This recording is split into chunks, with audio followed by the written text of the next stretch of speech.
Okay, you'll see a lot of cars pulling out of here. We saw this at the State Museum tonight, which we're in a parking garage right now, and I made sure that we saw this on the biggest screen possible, with IMAX 3D and everything. So, I made the right decision, obviously. Here's our video review for Avatar: The Way of Water.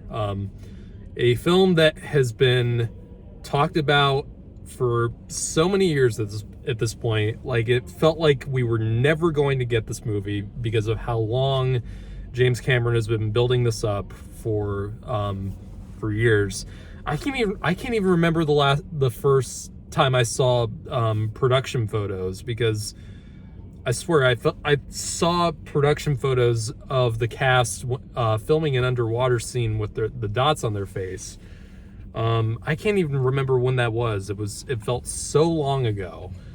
And the first film came out in 2009, biggest film in history. It still is to this day with all these re-releases. Even Avengers Endgame for some reason could not top Avatar in terms of box office results. Well, I think that's mainly because, if you're anything like me, I can't stand superhero movies now just because they continuously put them out, and a lot of the time they're just straight ass. At least for me.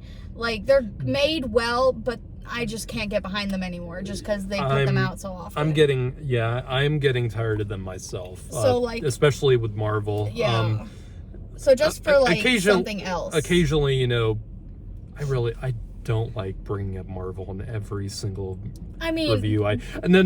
You make a good point, because highest grossing films of all time, and you can't not bring up Marvel in some way with that. And it's not even that I don't like Marvel, because I literally just fell asleep rewatching Guardians of the Galaxy the other night. So it's not even like I don't even enjoy it. You're probably just tired. Yeah, right, honestly.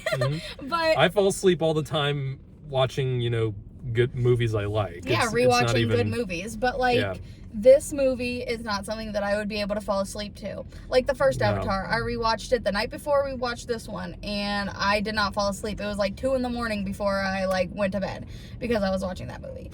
So I don't even think because I did see Avatar.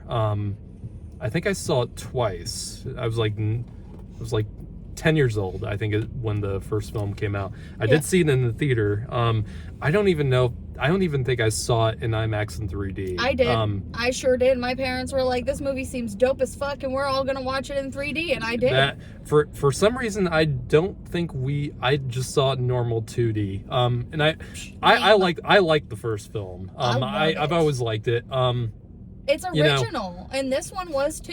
I wouldn't say original, because it does have a plot and story that's reminiscent of Pocahontas, Dances with Wolves. Yeah, I just mean it's a story that's been told many times, of acceptance and not warring murdering tribes. Indigenous people. Yes, it's not funny, but that story's been told so many times, even before Dances with Wolves. But nobody listens. It is a story that is important.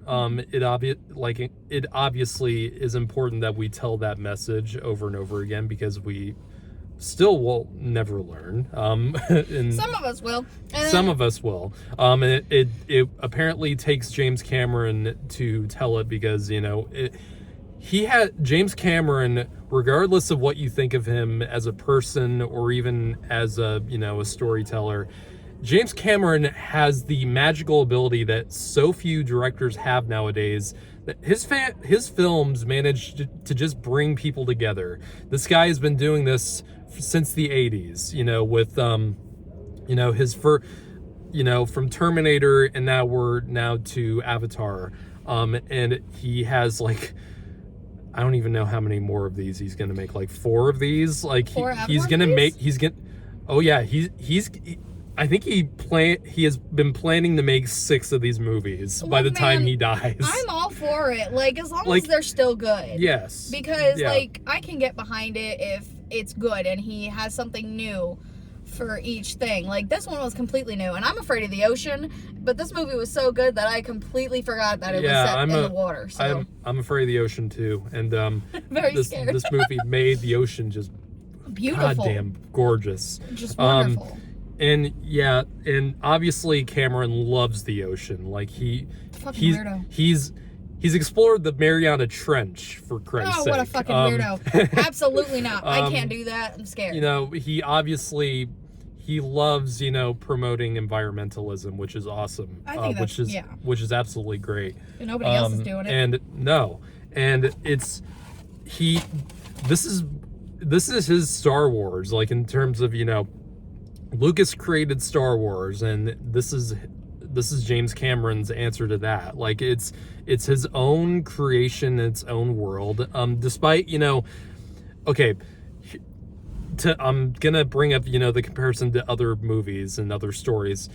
Star Wars was not the first time we saw a story like that. You know, if you know the history of how Star Wars came to be, it clearly took so much examples from past, you know, 40s and 50s, you know, cinema and, you know, serials and all that, with, you know, Flash Gordon and Seven Samurai. Star Wars in itself takes so much influence from Japanese cinema. Like, that's a fact, and George Lucas has even brought that up. Same thing with, you know, with Avatar taking inspiration from, you know, films that we just mentioned. That's the last time hopefully I bring that up, but, you know, you have to really repeat yourself to make your fucking point. So fun fact, so you know that whole sign language thing that they were doing? Yeah. So there was an actual guy who is deaf, who knows sign language, who made Na'vi sign language for this movie. Oh. Like, he, like, created the whole thing from, you know, American Sign Language. And I saw a video and I meant to tag you in it, but I forgot. But no, like, the sign language is, like, completely made up. Like, he made it himself, kind of like what Tolkien did with Elvish. He made that, which I think is fucking cool. That's cool. Like, not only is it inclusive to, you know, people with disabilities, but he made it his own and put it somewhere where everybody's gonna see, which I think is fucking dope. Yeah, sign language, I think is really, you know, making its mark in movies in general. Should. With A Quiet Place was one of the first big examples to do that, with all of the communication in those movies, and it's really cool. And it makes sense in this film because they can't talk underwater, obviously, and they have to do that. You can't breathe underwater. This is not like Aquaman, where they're clearly speaking underwater. Yeah, no, like, they just, like, they have to. It does abide by the rules of water where you can't really speak. So, yeah, all that stuff is just amazing. Let's talk about 10 out of 10 for me. I'll get to that. Nah, fuck we that. we haven't even talked about how this movie looks and, like, the presentation of this. Jesus Christ! There's several moments in this movie where it was so beautiful. I don't feel like this. Like, I don't get this feeling very often at all.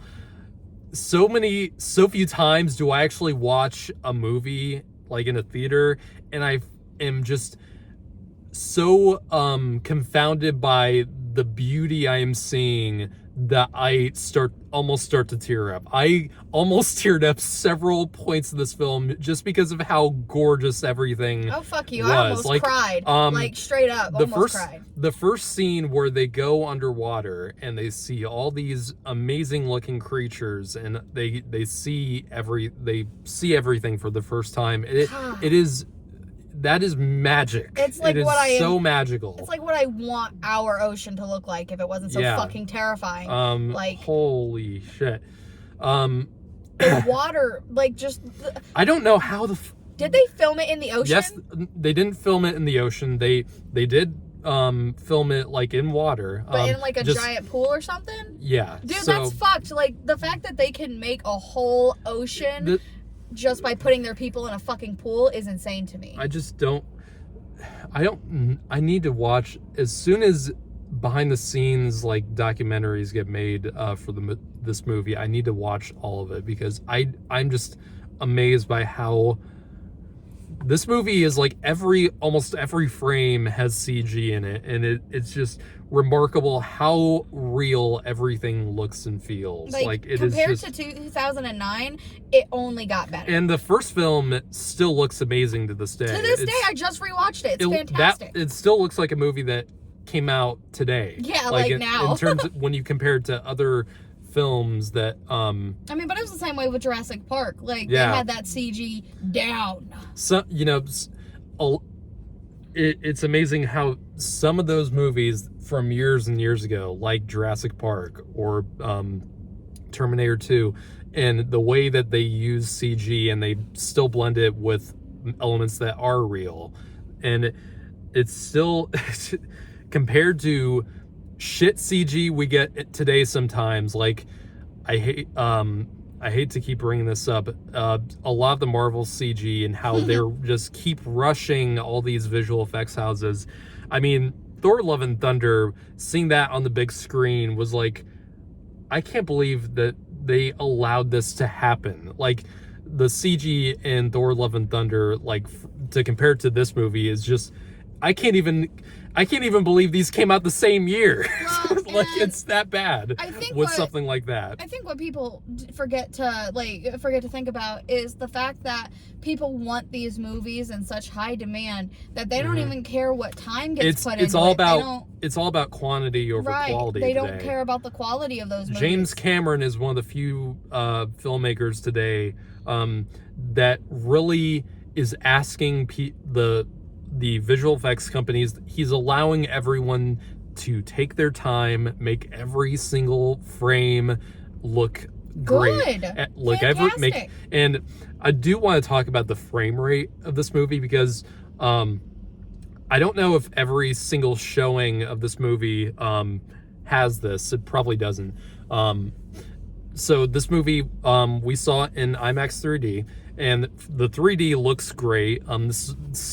These two movies, the two Avatar movies, probably the only, real movies I think still look great in 3D. I don't like 3D in general. I don't think anyone really does anymore. These are meant to be These are made to be in 3D, and they're meant to be seen in 3D. Highly recommend you see this in IMAX 3D. It's fantastic. I unfortunately have really bad sensory issues, so now I have a fucking headache, which is great. But like even with all of my sensory issues, the high pitch, because there's, they're underwater, echolocation, blah. There's a lot of high pitched noises, so that really fucks with me. I had to close my ears a couple of times to muffle the noise because, it got too fucking loud. I'm a baby, whatever. But it was so good that I just didn't care. I got a fucking headache. I do have a headache too.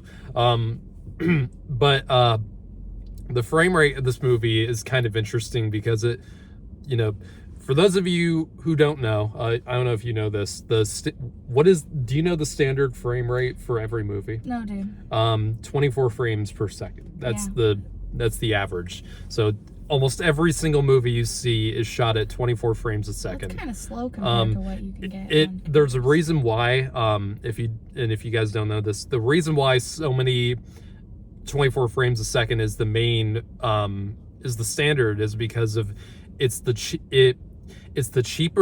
cheapest frame rate you can get while still looking like it's photo. Like it's had to be faster then, right? Is that what you're so getting at? yeah. So I'd say about 40% of this movie is shot at 24 frames a second, and the other 60% of this movie is shot at a much higher frame rate. Yeah, so because I could tell because it was faster. So every time they go underwater, for example, almost all of those shots are much faster in the frame rate. And most of the action sequences are shot at that higher frame rate. And I know some people will take issue with this because, when you see a movie that is not shot at 24 frames a second, it just looks odd, and it does kind of have that what's called the soap opera effect, where it just doesn't look cinematic. Just looks and fake. some other directors have experimented with this. You know, Ang Lee, for example, he's made a couple movies now that have been presented at I think 120 frames per second. Dude, this parking lot's fucking empty. Oh wow! Like, we need to leave soon. Oh, don't worry, we're fine. So yeah, Gemini Man with Will Smith and Billy Lynn's Long Halftime Walk, or whatever that movie was called. Those are 120 frames per second. That did not help those movies at all. So just a warning, if you're going into this movie and you don't know that you're getting that frame rate difference, it might distract you, and it did distract me at a few times. But yeah, I got used to it at some point. But we haven't even talked about. I do think this movie is better than the first one. Oh, 100%. In terms of how this movie feels more character driven than the first one did. The first one, I think, did have quite a bit too stereotypical of characters. Like, it did have just those standard archetypes. You know, like the bully kids. Oh yeah. Dude, I fucking hate that trope so bad. This one, I like this film more because of the family dynamic it adds with the Sullys. You know, Jake and Neytiri have a family. They have like how many kids? 4 kids. 4 kids. You know, and that family dynamic adds so much to the weight of this film, the stakes of the story, and also like the diversity of the kids, because like technically there was a 5th one. So there were 2 that were adopted. How fucking dope is that? First of all, because they don't have that in a lot of movies. No. They don't, and he treated all of them equally. Yeah. All of them. And I think that's fantastic, because you don't see that in movies nowadays. Like, yeah, you do have like the dad's like hard on the sons because that's the way it's supposed to be, yada yada yada. But you know, he wasn't a bad or aggressive father, and I think for him being a Marine and living with the Na'vi, I think that really changed like his character development from the very first movie all the way up until the end of this one. Like his character development did not stop throughout these movies. Like, every single person continuously had character development, and that's what I love about these kinds of movies, is that nobody stays the same. Nobody's stagnant, because I fucking hate that. That's the one thing I can't stand, is a stale ass character. Like, I can't. Even the bad guy from the first film, he does make. That's not a spoiler. It's shown in a lot of the commercials for this. Stephen Lang's I forget, Quaritch. The main bad guy from the first one is back in this one as one of the Na'vi, and it does add kind of an interesting dynamic to this movie, and it really does, and it does bring in this kind of son character to add to the dynamic and to make things a little bit more interesting. And that character does have, a lot more dimension to him in this film, I felt. And all the acting is great. You have some newcomers like Kate Winslet as one of the water, I forget the name of the tribe, but one of the water tribes. So it kind of reminds me of the Hawaiian language, just how syncopated it is. It just, like, they remind me of native Hawaiians. I think they're called Samoans. I don't know. I don't want to be ignorant. Anyway, that's kind of how their language is. It kind of also reminds me of the African language. I can't say it in their native tongue, but it's like Kosa. You have to do the tongue clicking thing. I can't do that. I'm sorry. I'm not ignorant, I promise. Anyway, it kind of reminds me of, the native Hawaiian language and the native African language of Kosa. I cannot fucking say that, and I feel like I'm stupid, and I'm sorry.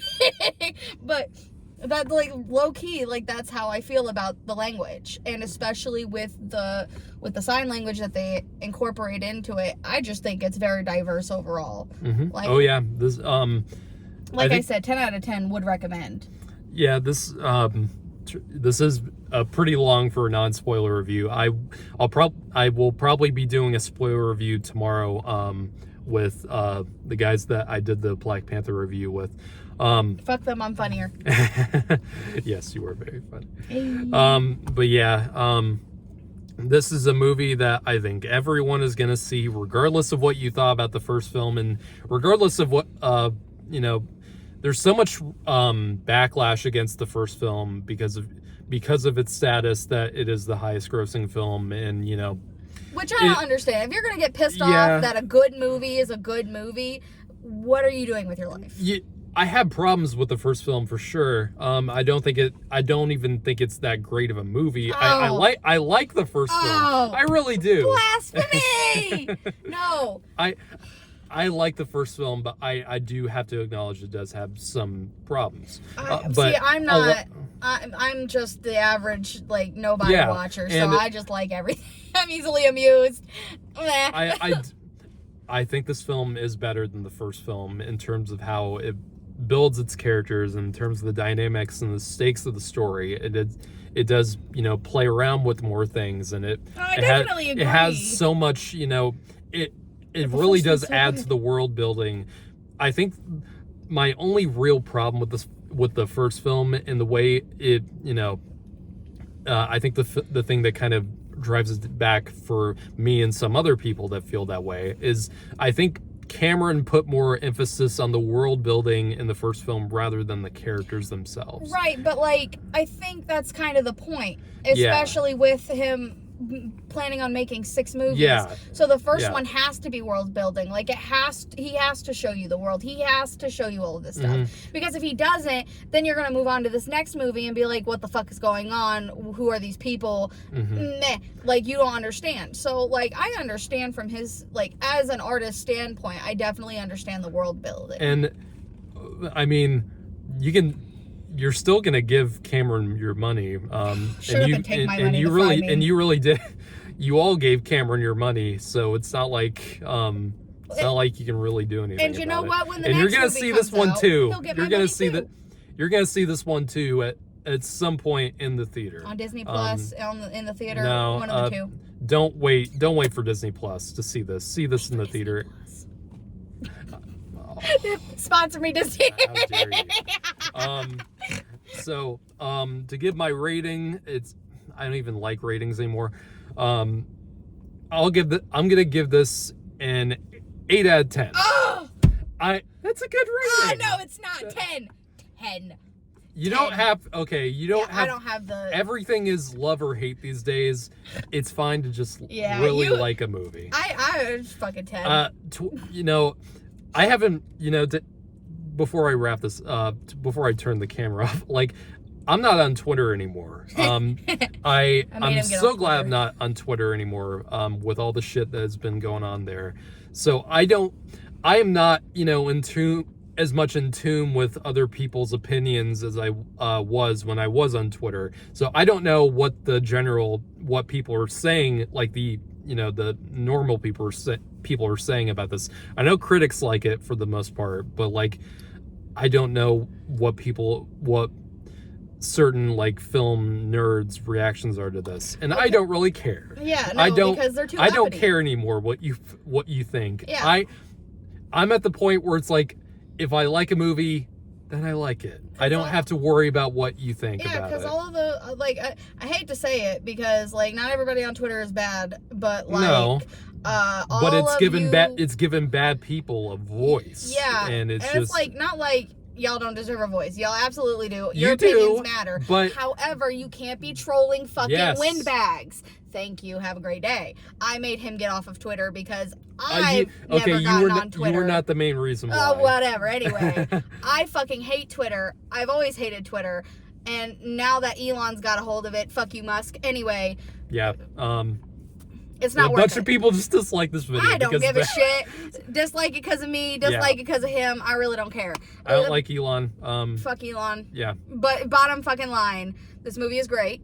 Mm-hmm. Twitter sucks. I think this movie is at the cusp of great. That should be enough for you people. I'm gonna see this movie tomorrow. I'm gonna see this movie probably two or Christ. 3 more times. See, I can't fucking do that. I can only see a movie one I got time. I got AMC A-list. I can do whatever I want. I'm All right. 4. Anyway. Stay tuned for my spoiler review tomorrow. I won't be there. No, sadly not. You have to work, don't you? Yeah. But yeah, I hope you guys enjoyed our non-spoiler review. And take care.